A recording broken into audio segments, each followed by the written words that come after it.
Dororo, tome 1 et tome 2 d'Osamu Tezuka. Donc, on va parler tout de suite des deux tomes. En vrai, ça sera plus simple. Alors déjà, petit truc. Alors, j'ai toujours cru que c'était lui, Dororo, quand j'avais les couvertures. Mais en fait, non, il s'appelle Yakimaru.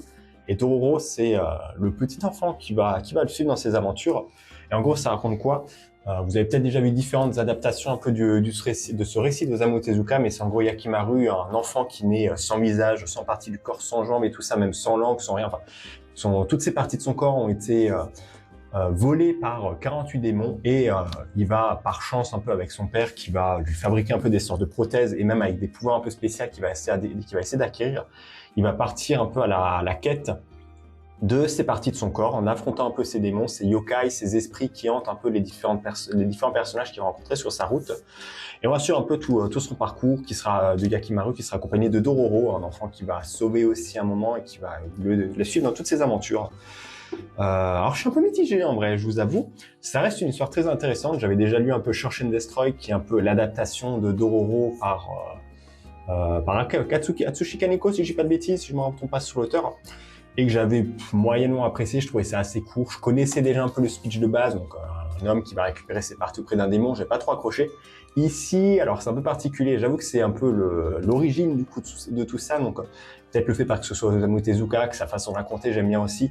J'ai peut-être un peu plus accroché. Après, l'histoire tire quand même un peu en longueur. On arrive déjà au début du récit. Je crois qu'il a déjà récupéré quelques parties de son corps.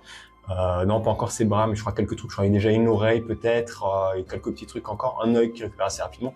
Mais il a déjà battu 17 démons, je crois, ou 16, 17, quelque chose comme ça. Enfin, quelques démons déjà. Et je crois au niveau des deux tomes, il en affronte quoi? Il en affronte peut-être 5 ou 6 au maximum. Je trouve les arcs assez longs. Ça prend quand même un peu de temps de se mettre en place, ce qui peut être bien, mais on voit, je trouve, que ça a été un peu pensé, ce que j'ai dit à quelqu'un, on voit que ça a été pensé comme étant une série longue, parce que clairement, on peut s'attendre peut-être à un chapitre ou deux chapitres pour battre un démon, et arriver peut-être en 2 tomes à la fin, pour récupérer toutes les parties de son corps ou presque.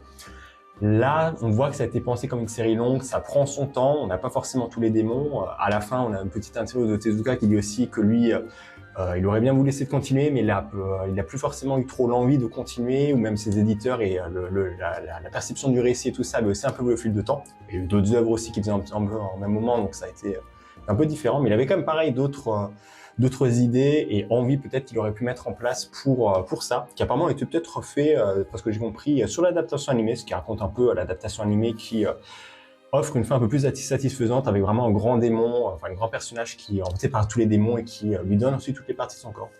Mais ça reste, je trouve, une bonne épopée, un récit qui est intéressant, notamment le personnage de Dororo qui évolue assez bien au fil du récit, peut-être même un peu plus que Yakimaru, j'ai envie de te dire. Mais ouais, je trouve que c'était une très bonne découverte.